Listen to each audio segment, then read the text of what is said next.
So, if in fact, if there is, these two investigations going on at the same time, if he's found guilty, or if the family waited till the first investigation went through, and he's guilty and he's in prison, at that point, then the family, justice would be served to them in that sense, but they'd be looking for reimbursements of money, even Right. though there's caps. And he's not going to have any money, you know. But the city does, and then there's a cap on that. You can only get $500,000, I think. That's like at the most Right. they can only get $500,000. Right. Okay, and that's just in every. Is that just in Texas? Or? That's Texas. It's a Texas Tort Claims Act. And is that normal in every state? Nah, Every state will have a cap? different states are. Different each state are amounts? different. Okay. The state of Texas is very hostile towards civil litigation. When you say civil litigation or civil, Right. that means exactly like a civil suit. That's like Right. a person. Me suing you. You sue me, I sue you for whatever reason. So I can, if I come up and hit you, you can sue, hit you in the That's a nose, you can civil sue lawsuit. me for that. But if I'm a police officer and I go up and hit you in the nose, I'm protected by the Texas Tort Claims Act and by qualified immunity, or immunity. I have immunity, and you can't sue me. At that point, I have to go through the city. Well, if you can. And that's hard to do. You can't sue the city for an intentional tort. Now, a negligence. Or I would sue the police department. Right. Well, see, you sue the police department, you're suing the city. But in this particular case, you're suing the city because not of the intentional acts of the officer, but by his negligent acts and the use of a motor vehicle that belongs to the city. They're responsible 'Cause the for. city's responsible Yeah, for it. it's city equipment that caused this death. Is operated by a city employee acting in the course and scope of his job. And now the city has a duty to train these gentlemen, these men and these women, how to drive these vehicles and how to not drive over the speed limit. And if they have instances or reports, repeated reports of someone violating the traffic laws, and they allow him to continue to do it without taking some type of disciplinary action, then the city's liable. You have to prove a history of that, and the city certainly is not going to come up and tell you that they got a history of it. You got to dig it out and find it. But right now, I don't have a. They won't give you his back. If they do, I would be amazed because I have been in lawsuits with the city before, and I've asked for records and never got them. So you, even an attorney, can't even get those. Well, there's processes for getting them, but they're not going to turn them over to you. Yeah. We're supposed to live in a society where our government's in the sunshine and we can see everything they do. Well, that's not so. It's getting a little more and more secretive in the government areas, and a lot of that's based upon the events of 9/11. I mean, police officers' activities and their conduct is a lot more secret now. And because this girl was pregnant, what is that under the Texas state law? Is that under Texas state laws, that would be a person, and it would be a separate criminal offense of criminal negligent homicide. However, I don't believe that law has ever been tested, and I think it would probably be found unconstitutional later on, because I think the definition that the state puts on it and the constitutional evaluation or determination of when life begins is a different issue. We get into the law was primarily passed to appease certain groups of people, and they passed it, but I don't know that it's going to be stand up under constitutional scrutiny. So what does that mean? Like if you're trying to explain to if someone comes and asks you, like, well, she was 8 months pregnant, is that technically him killing three people? Well, under current law, yes. Okay, so under current But law. I think if he appeals it and he takes it up to the Texas Court of Criminal Appeals, or even to the U.S. Supreme Court, I think they may find that is not a human at that point.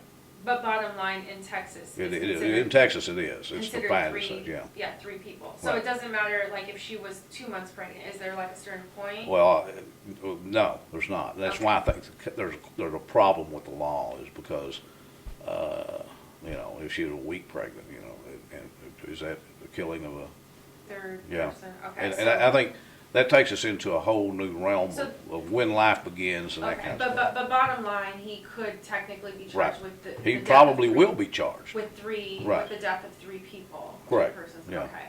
And, is there anything, I'm trying to think, is there anything that I left out? So, I mean, basically, it's just, it seems like it's a really touchy case, but if, like going back to average Joe, if he hit someone, the process could have also taken the same amount of time because of waiting back from results. Well, if average Joe was out here and he has a car wreck and he gets hit in the face with an airbag and he's not kind of stupefied for a moment or two, and the police get there and he's kind of staggering around and stuff, whether he's been drinking or on drugs or what, if they have reason to believe that he is using drugs or alcohol or being impaired by drugs or alcohol, they can take him to the hospital and demand to hold him down and draw his blood, and then put him in jail and then put a bond on him of, you know, $25,000, $30,000, $50,000, and he'll have to sit there until he can bond out. That didn't happen in this case, and it probably. And standard, like, many years of you being an attorney, in that case, with that happening to the average Joe, the average person, that's typically what, like, has there ever been a point when they're like, no, we're not going to take his blood, it doesn't? Well, sure. I mean, it's an officer's discretion, and it's not exactly the most fun thing to do for a police officer to go get somebody in their car and drive them down to the hospital and wait their turn and draw the blood and then take the guy to jail, do the reports. That's time consuming. I mean, if that's all we did, I mean, it takes 2 or 3 hours to do that stuff. But I mean, in the case of how the severity of this accident, Yeah, I right. mean, I'm sure if it was like a fender bender or something, they wouldn't. But if like a police officer showed up and saw that these girls were really injured, at that point, I think that. Well, they still. yeah, I'm not sure how they handled it. I have been, from my own experience as a police officer in Dallas, I have gone to situations where we've had police officers involved in fatality accidents. Matter of fact, I've always said the most dangerous thing a police officer does is put a key in the ignition of a car. We lose a lot more police officers through car accidents than we do anything else. But you know, you show up at a scene, and I can recall an occasion back when I was with Dallas that there was a police officer who was intoxicated driving a squad car, and we arrested him right there on the spot. But that's Dallas; it's not Wichita Falls. Mm-hmm. And that was then, and then not now. This is, I mean, we're talking 30 years ago. Okay. And now. Matter of fact, I arrested a police officer myself when I was a Dallas police officer for DWI. He was a jail sergeant, and he'd been involved in a disturbance, and he was driving off, and I stopped him and found out who it was, and was caught. I was between a rock and a hard place, but I was a rookie cop, and he had to go to jail because my superiors told me he did, and he did. Yeah, and when you had mentioned the normal person, if they got hit in the face and they're a little bit like out of it, they took them down to the hospital. They did take a blood sample. They put him in jail at that point, arrest him, and put a bond on him. Mm-hmm. And then if the blood results, I mean, do you, at that point, would they know right then and there he's intoxicated? No. So does he wait in jail? He sits in jail until he can bail out. Yeah, it depends on what he's charged with. If he's charged with just a simple DWI, they have to release him in 30 days if they're not ready to go to trial. And okay, so standard procedure, if someone, right. if I mean, I don't want to say me because it's a bad one, but if someone went in and then, like you're saying, if they didn't find anything, so but within 30 days, if there's no trial, he's released anyways. Or under the Code of Criminal Procedure, if the state's not ready to prosecute within 30 days on a misdemeanor, then that person is entitled to be released on his own personal recognizance. For a felony, it's 90 days. So, I mean, in this case, if it would have been a John Doe and hit the broadside of these people, and ended up dying. and they'd take him down, drew his blood, and he would be sitting in jail for at least 90 days, waiting for the drug test to come back. If they didn't come back in that 90 days, then they got to give him a PR bond and let him go. Okay. But that doesn't, he's not clear. I mean, he's still got to go to trial. Okay, so in this case, because he's a police officer and them sort of, trying to protect their own, did he get away with a lot No. to this point? No, okay. No, I don't think he got away with anything. He's guilty. He's not going to get away with anything. It's as much as the police department would like to not have to do anything to him. The evidence is overwhelming, I think, in this case. So with the speed alone, I mean, I have actually had an opportunity to see the vehicles involved, and there was no doubt in my mind that he was going way over the speed limit when he broadsided these people. And matter of fact, the car, from my understanding, had already entered the intersection and was more than halfway across when he hit them. And there's no sign of slowdown. So I don't know what he was thinking or doing or at the time, but he was certainly criminally negligent. Okay, and then, so just so I don't get my facts messed up, so at this point, once the DA's office gets it, that would be considered the state versus the city? Right. No, it would be the state versus Officer Whitefield. Officer Whitefield. Yeah. And the state will not go against the city. That's not even, the state handles it criminally. but the civil Civil case. will have to be the family versus the city. Officer Whitefield and the The city, okay. Yeah, that could be just Officer Whitefield, but the problem with that is if he just go There's- against Whitefield, they're not going to get anything. Oh, okay, so that's when you were saying that at that point, if they go versus the city and Whitefield, Right. he can sit there and say, I plead the fifth, or, Right. but you still have something to Right. benefit you, okay. Yeah. And with the DA's office, they're, with the state versus Teddie Whitefield, the DA's office is representing the state? Right, Okay. they are the people's prosecutors, the people's lawyers, and they will represent them on behalf of the state against Mr. Whitefield. And at this point, Whitefield has to get his own lawyer? Or Oh, yeah, well, he'll have to have his own criminal lawyer, Okay, and I'm sure he's got one by now. I'm certain he does, but, because this is a very serious charge, and he could end up in prison over it. and when Bachman did send us the press release of them telling or confirming that they let him go without pay, or he was terminated. Yeah, terminated, yeah. At that point, Teddie Whitefield's attorney had said that they were trying to sit in front of a third party and appeal that or something like that? Yeah, they're going to. Is that standard? Or? Well, there's the police association, and the way the termination, the chief of police doesn't fire anybody. Let me rephrase it. The chief of police can fire, but there are appeal processes. He's entitled to. Officer Whitefield. Right, Whitefield. He can take his termination to to an arbitrator or to the Civil Service Commission board, and they can reverse the chief. And then if that doesn't work out, then they can go to civil court to try to have him removed, or he can try to get his job back. So, is that common? Yeah, that's pretty common in Okay, so police at this service. point, then now Teddie Whitefield can possibly sue the police department for his job back, or? Well, yeah, that's kind of that's basically what it is. They have taken the administrative steps of removing him from his position, and now he has certain rights under the Civil Service Board, the Civil Service Act, to ask for an appeal, and that appeal would go either through an arbitrator or the Civil Service Commission itself. And if he doesn't like the results of that, he can challenge that in state district court. But that's all it's. Put the microphone Sure. over the- Yeah, sorry. Okay, sorry, I didn't mean to. It's okay. And my understanding is that he has appealed it. I haven't spoken with anybody who's familiar with the case.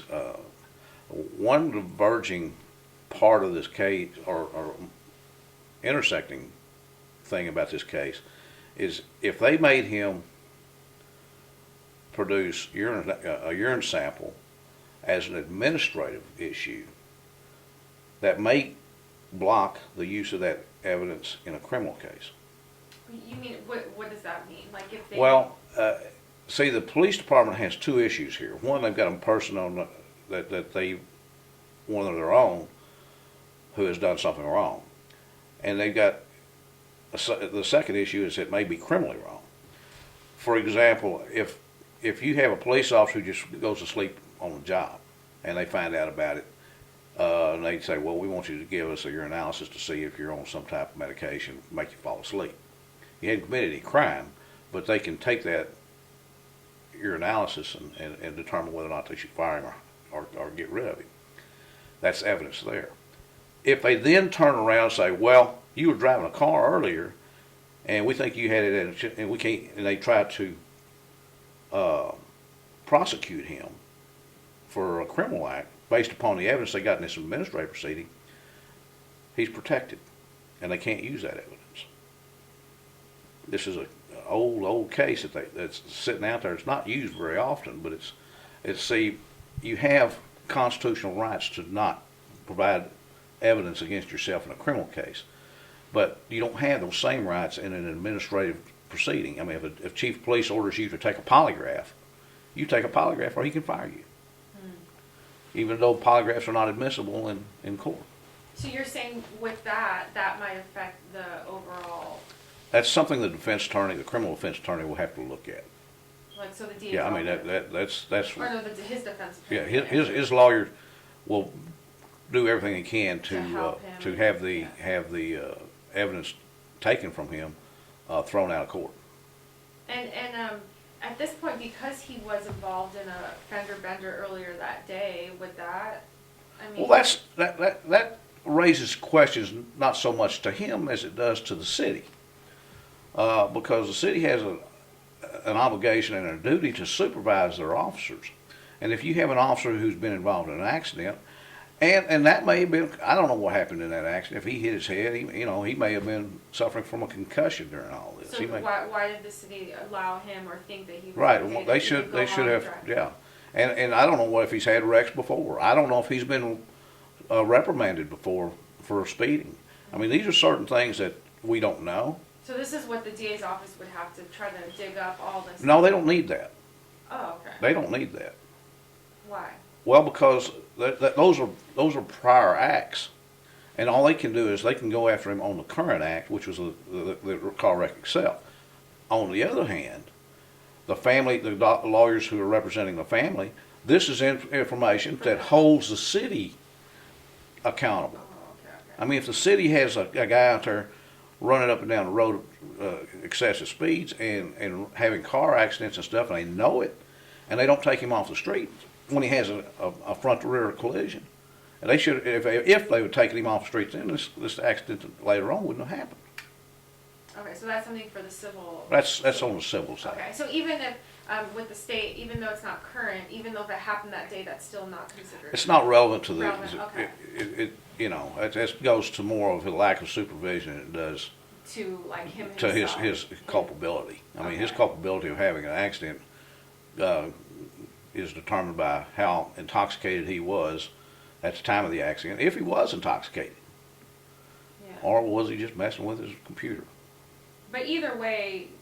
He was still going 80 miles an hour, so, I mean. And either way, you being an attorney, he wouldn't, I mean, do you foresee him, I know we can't, but would he at all have any chance to be free from this? It's slim. It's going to be tough.